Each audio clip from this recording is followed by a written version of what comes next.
G'day YouTube, back again today with another video for you. Today we're going to take a look at a couple of older DOS systems I have down there on the floor with me.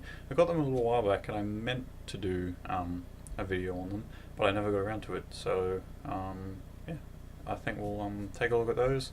I've got one there from 1986 I couldn't find a brand name on there anywhere, and I have another one on there from 1991, which is made by Teco, and it's licensed by American Megatrends, or the system was anyway. So yeah, we can take a look. I'll take a look at the oldest one first. That's unfortunately the one I won't be able to show you any testing on, because I don't have the proper equipment to do that with, unfortunately.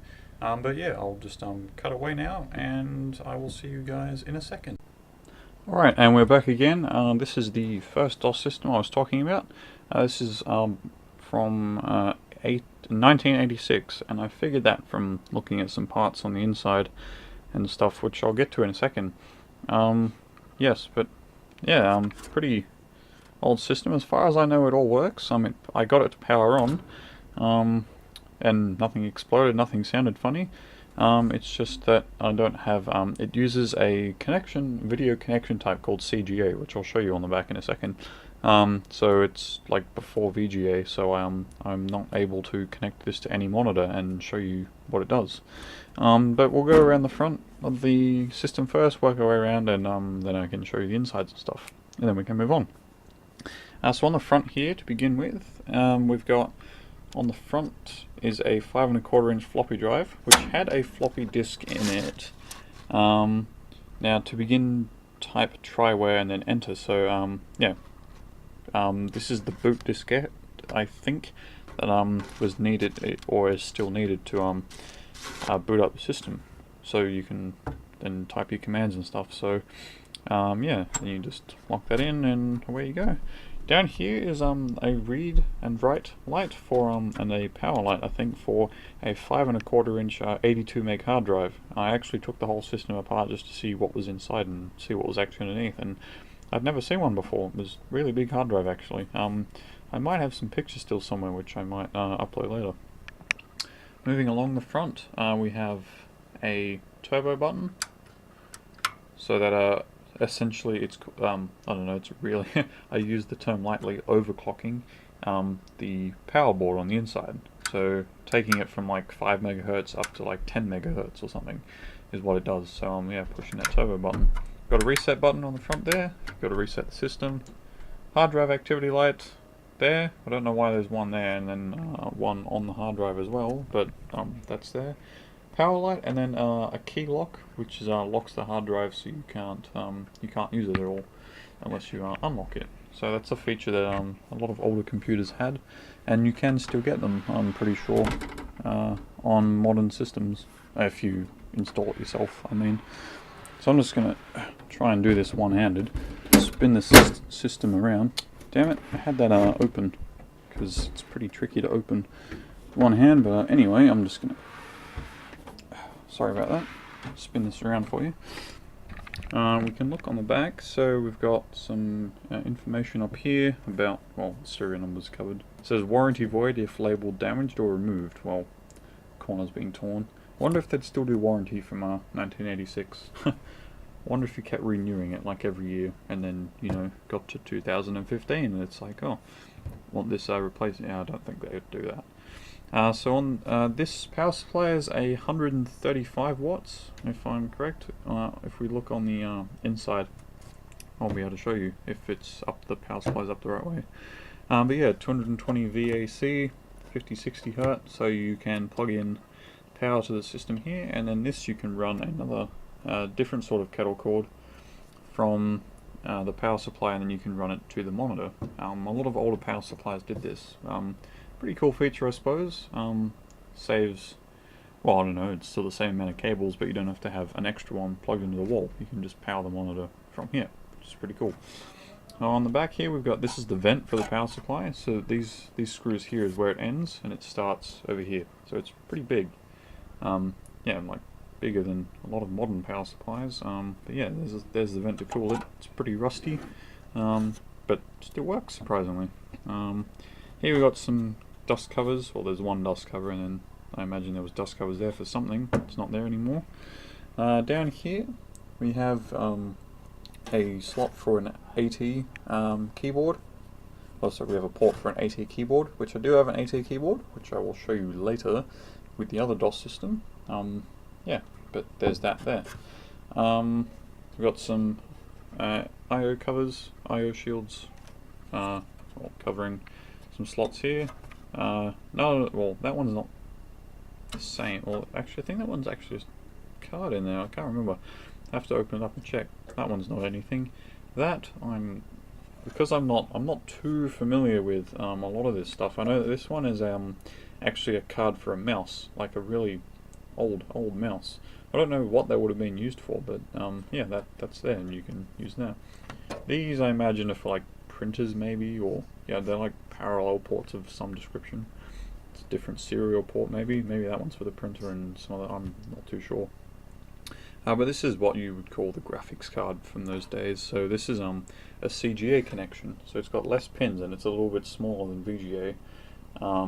So yeah, I'm not really sure where I'm going to get a monitor, if I ever will. If I ever do, definitely making a video and testing this, because this is just, yeah, I can't wait.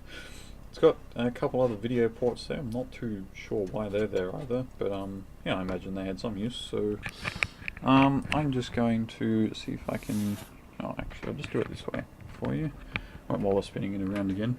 On the side here we have the power on-off switch. This is really cool. It's really tactile. It's a really big switch, as you can see. So it's off, and you can click it on, off, on. I just love the tactile click to that switch. And it's connected directly to the power supply as well. Yes, that's all part of it. So yeah. So now I think I'll try and show you the inside if I can spin this round again without it falling off my desk onto my toes or anything, because it's pretty heavy. I'm just glad it's got the rubber feet don't really work anymore, otherwise spinning this thing around would take forever. Alright, so back at the front, releasing the side is done with a button here and a button here. So what I need to do, because I've only got one hand, is, there we go, you need to open one side and then I've got to open the other side. There we go, like that. Oh, it was easier than I thought. So the door on the inside, so there's the catches for the buttons. It's just got this one hinge here, which holds up the big metal door. I imagine this was, well, looks like a service certificate, and no one ever filled it out, so I'm guessing this never got serviced or looked at. It's just, yeah, someone bought it, used it, and yeah. Now, because this has a hard drive as well, this would have been, because computers back then only had floppy drives, and then you had the diskettes that you used to use the system. But because it's got a hard drive, 82 meg, you can store things on. So this would have cost quite a lot when it was new. So I don't know whether to feel special that I've got one with a hard drive, or whatever it is. So this power supply, so there's some information on it there. If the camera wants to focus for me. Caution sticker: do not remove this cover, no serviceable components inside. It's a hazardous area. And yeah, I don't know, I could joke about it, but that's like, yeah, that's pretty much right. Don't open power supplies, even if they've not been plugged in for a long time. They can still hold pretty high voltages in there. So yeah, don't touch them, don't lick them, don't poke them with a fork or something. That's, yeah, don't do that. So this here is, well, these are pretty much, I think these are ISA cards, I think. I'm not too sure, I'm not too familiar with a lot of this stuff, but this pretty much down here, and hidden under all of this, is like the motherboard, the power, and then, this is what you would call the motherboard, I suppose. Well, there's in there, if you can see, it says red BIOS. There's all that. There's some extra slots in there. There's lots of integrated controllers in there from the board. This bay here is empty, so I imagine you could put more hard drives or more floppy drives in there if you wanted to. There's no cover on the front, so I imagine this is for more hard drives. So if you had lots of money, put more hard drives in there. Yeah, and then we got everything in here is connected via a ribbon cable, and then there's a couple of components, the floppy drive and the hard drive, powered by Molex, which is yeah, well, they had that in 1986. So yeah, it's pretty cool. Now I figured out that this was 1986 because the hard drive, I can't get to it now because it's beneath lots of screws, cables and everything, but yeah, that says made in 1986, and I'm pretty sure somewhere on the power supply it said 1986 as well. But yeah, so that's pretty much the first system. I'm going to cut away now just for a second, and I will come back. We can have a look at the other DOS system, then I can cut away again and I will set it all up and show you guys. Alright, I'll see you in a minute. Alright, and I'm back. So here's the second system we're going to take a look at.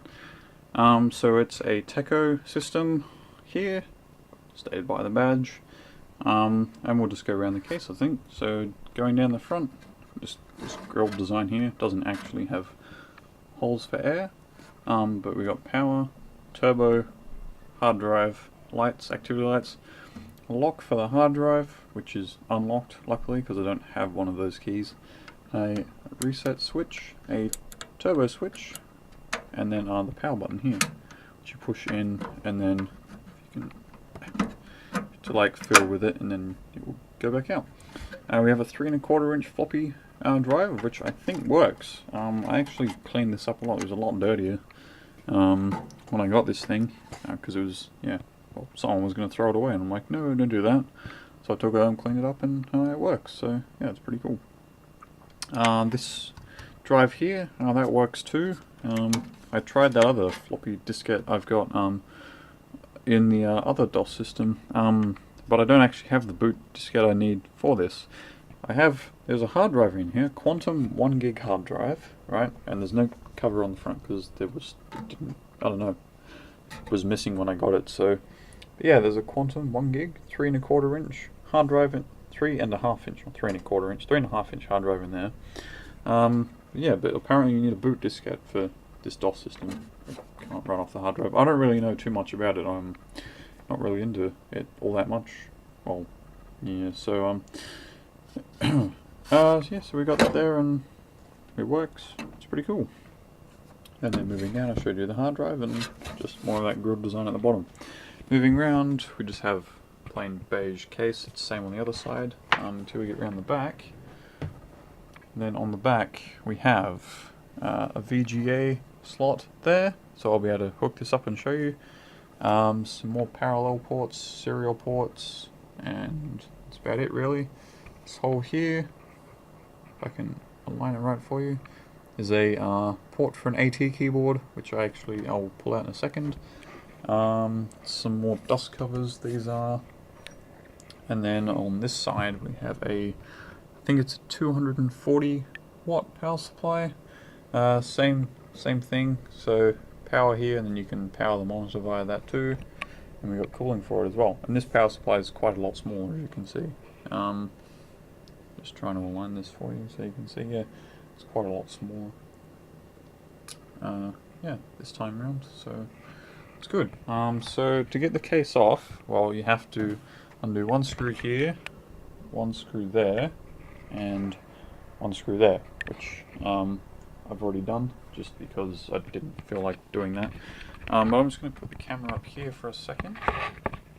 If it wants to stay there like that, I'll just show you how to get this off. So what you got to do is once you've undone those, you can just slide the whole thing forward, go up,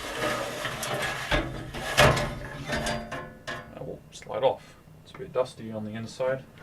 I did clean it up again, but it's been sitting around not doing very much for the last little while.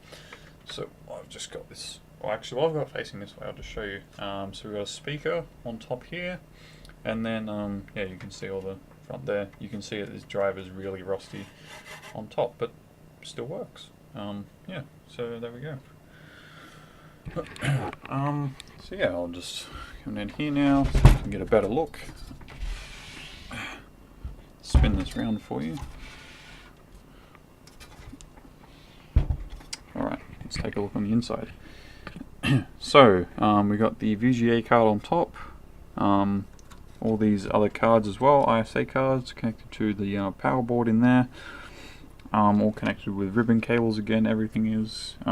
Here's that Hipro power supply. Just trying to find the, oh, there you go, 250 watts, so I was close, I said 240, it's 250. Yeah, so this is the inside connector here for the power button, and the power button it's actually attached to the case.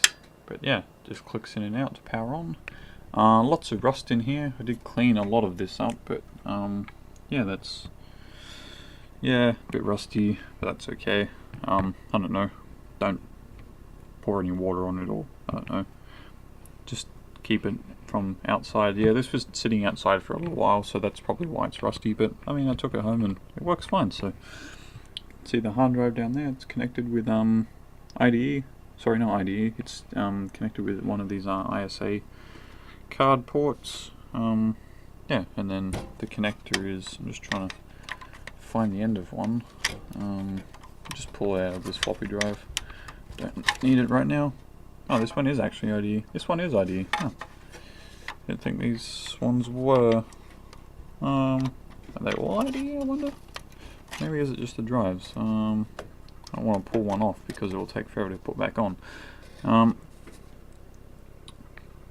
actually it looks like all of these have pins. Oh, okay, so these ones are IDE. Or equivalent of that. They have lots of little holes for the pins. On the other system, it's pretty much like a slot like this with some copper pins on it, and you just slide a thing over it. It goes over top and bottom. So it's kind of like a USB sort of end. It's difficult to describe without showing you, but yeah, okay. Anyway, it's not really important. I'm just rambling on. So yeah, that's pretty much the system. I'm going to cut away again, and I'm going to show you this thing booted up. I'll be back in a second.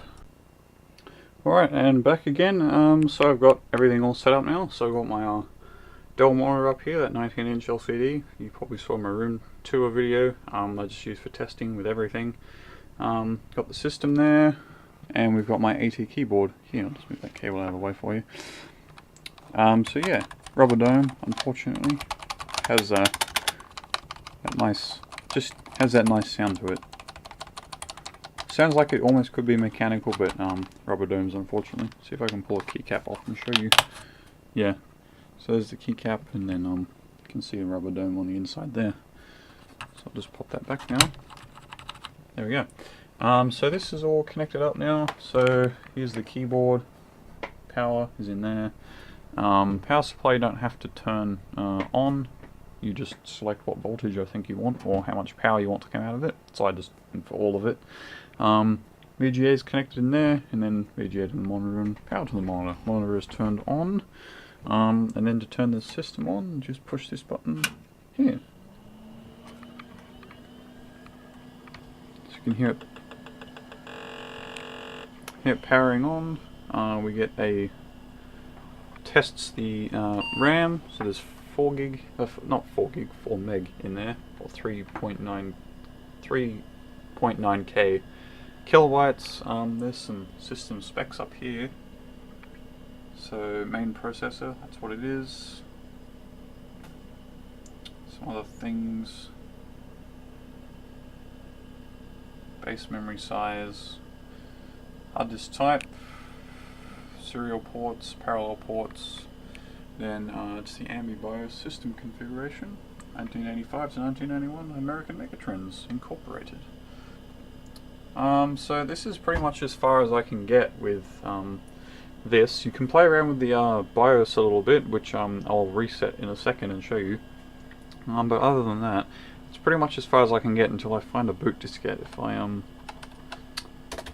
trying to bring up the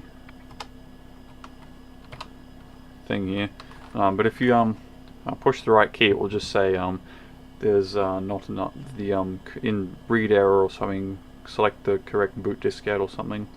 So either I need a floppy drive, a floppy disk to go in the front, or I think that hard drive I don't know, you could hear it spinning up, but maybe there's a big problem with it. I mean, it was out in the weather for quite a while, so that might be a problem there. And that might be why it's not working, so if I ever get it working, I'm sure I'll tell you all about it. So I'll just reset it quickly on the front there, and if I push delete, do that fast enough, there we go. Oh, keyboard error apparently. Okay, I haven't had that yet. F1 to continue. Alright, there we go. So I got into the BIOS there. So it's all in nice flashy colour. It's not, it's like two colours there. But anyway, so standard CMOS setup, you can do that, which is just tells you what you can do. Press a key to continue, so you can change the date and, you know, base memory sizes and, you know, all that really basic stuff. Then it says the keyboard is installed. You can go advanced CMOS setup, which is just you can enable and disable some things there. Yeah, nothing much to enable there. Advanced chipset setup. You can enable some more things there. Auto configuration with BIOS defaults, auto configuration with power on defaults, so you can set everything back to default with either BIOS or power on defaults, and then write your settings to the CMOS and exit, or do not write and exit. So I'm just going to say save that, quit without exit. Yeah, so that's pretty much it. You can, yeah, and then go back to that screen if you release the power button, turn off, and there you go. So that's all for now, and I will see you guys next time. Bye for now.